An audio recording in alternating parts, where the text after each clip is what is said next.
You know you need to move forward, but inside, there's this invisible force pulling you back. When you're feeling stuck, when your mind feels tired and heavy, don't try to force yourself to think positive. Just take a deep breath, pause for a moment, and let yourself remember this.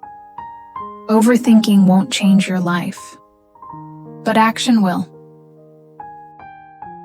Welcome to the Heal and Grow podcast. I'm Wendy, your companion on this gentle journey of healing. Step by step, day by day, we'll learn together how to live softer, stronger, and a little more at peace from the inside out. Have you ever caught yourself whispering things like, "Just forget it. It won't change anything anyway. What if I fail? I'm tired. Maybe I'll start tomorrow." It sounds harmless, doesn't it? But those quiet little whispers, day after day, start to wear down your confidence from the inside. You stop moving forward. Not because you're weak, but because you've let your mind be guided by fear. Psychologists call this learned helplessness. When you've failed enough times that your brain starts to associate effort with pain. So it chooses safety over progress. And before you know it, you're circling the same thoughts, the same fears. Like walking through a forest you know too well.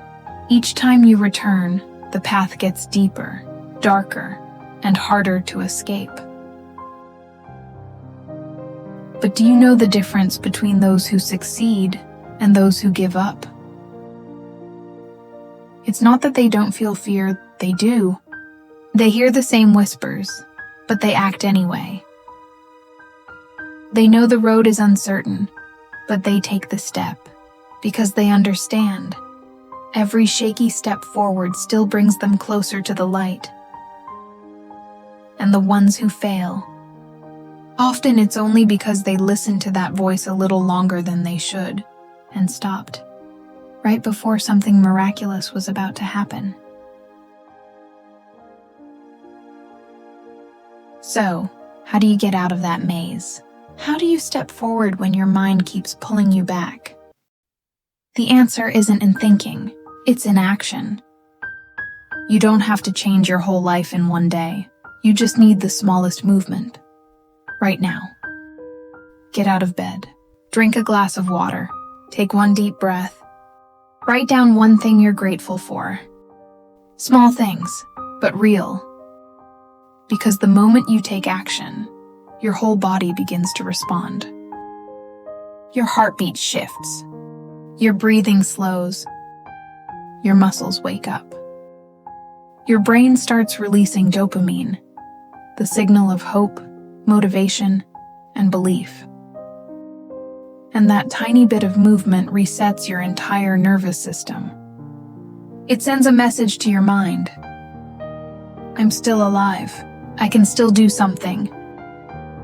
Your body becomes your ally. Action becomes the language of hope. You don't need giant leaps. Just one small move, enough to break the inertia of fear. Then slowly, fear begins to fade, and a quiet voice inside starts to whisper, "Maybe I really can change."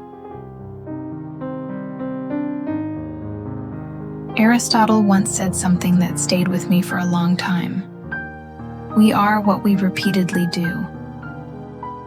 Excellence, then, is not an act, but a habit.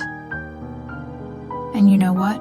That line is so true it makes you pause for a moment. Excellence doesn't come from a single spark of brilliance. It comes from the small steps you take again and again, in the quiet days when no one is watching. Every time you choose to do something well, even something small, you're training yourself. Every time you keep a promise to yourself, you're building an inner trust no one can take away.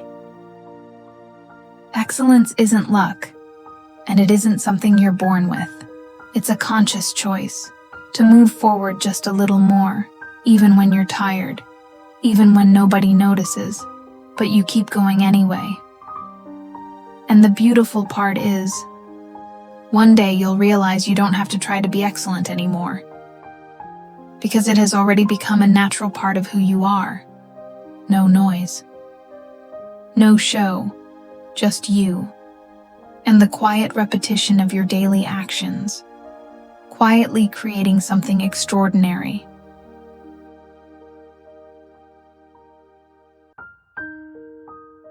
Sometimes what you need most isn't a perfect plan, but simply the first step. Once you take that step, everything else begins to fall into place. As long as you keep choosing to move forward, you'll find yourself slowly walking away from the shadows behind you. And where the light begins to appear, you'll realize something simple yet profound. You were never truly weak. You just forgot that you could begin again.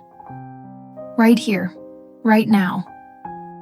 You don't have to fix everything today. You don't even need to know where to go next. Just remember, the moment you take one small step, you've already changed your direction. Whenever your mind tries to pull you back into the same old loop of fear or doubt, pause. Take a deep breath. And move anyway. Even the smallest action is enough to remind your heart, I am not stuck. I can still move. Because that's how we heal. Not by thinking our way out, but by living our way through. If this episode reminded you to take that one small step, follow Heal and Grow podcast. Each week, we'll keep walking together, learning how to act with courage, love with softness, and grow with grace. Thank you for being here today. And when your thoughts begin to circle again, remember this. You are stronger than the noise in your mind. Just take one step, and the light will find you. Don't wait to feel ready before you begin. Because it's the act of beginning that will make you feel ready. So stop feeling stuck and start taking action. Because every small step you take is a step back to your light.